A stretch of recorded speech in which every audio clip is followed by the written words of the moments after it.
In the last lesson we looked at how you would do a rock and roll introduction to Johnny B. Good or the Baseballs, Chasing Cars, and we threw together a few riffs that you can kind of deconstruct and use for your own benefit and combine it with your own kind of style to come up with something unique. But when you're doing rock and roll piano, I don't think I've taught you this before, come over to the right hand. A nice little trick is obviously the rhythm is straight. At Boogie-woogie you have a kind of... But if you're doing this kind of thing, can you see how I got that little... it's a really nice effect when you're playing fast, rather than just doing this, which is fine. Can you see what I'm doing? I'm doing a little rhythmic trick. I'm doing...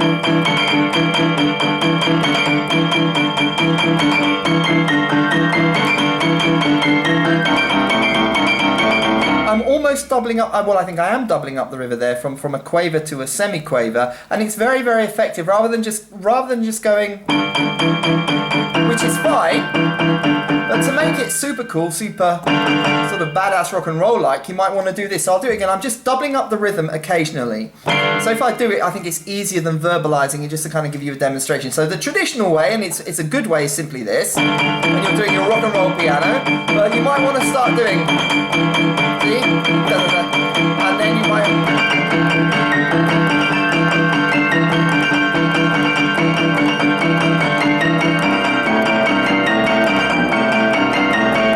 See, I'm going da da da da da da da da da da da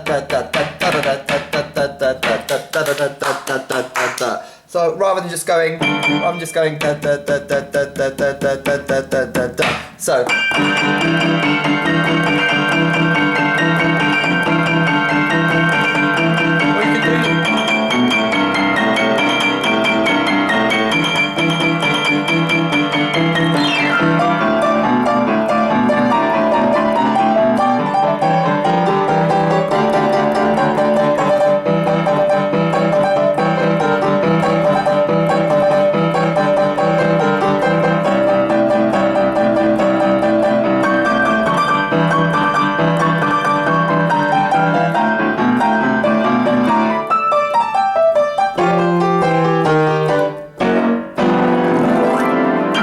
So a little rock and roll piano lesson there in the effectiveness of doubling up the rhythm, rather than just playing, you know.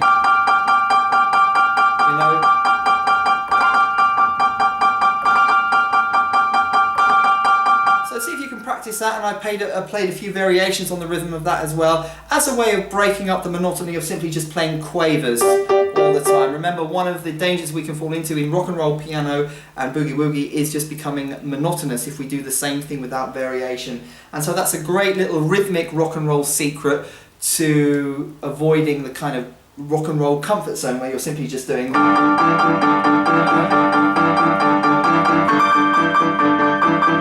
So see if you can practice that rhythm. It's also a great exercise for your right hand, doing it quickly. It really speeds up your muscle memory. And you can just play it as an exercise to warm up when you're playing your boogie-woogie piano. As always, make sure you leave me your questions and comments. Connect with me on the Dr. K Facebook page and my own Facebook page. And I do love hearing from you, so any questions, leave them on the Dr. K community page. Any questions about boogie-woogie, and it gives me ideas for these lessons when you leave a question or two. So don't hesitate to leave me some questions or some ideas for some lessons, because I really like to hear what you're up to, what you're stuck with, and what you like to hear me covering. As always, practice makes perfect. Go to www.badassboogie.com to get the Boogie-woogie sheet music for the main Boogie-woogie lessons on this channel. And the camera person has promised me that she's been staying off the Red Bull. Off the ball? Off the ball. Have you been on the ball? Not the Red Bull or any kind of bull, thank you. I'm really, really glad to hear that. And she's been taking her vitamin B from Holland and Barrett. I have indeed.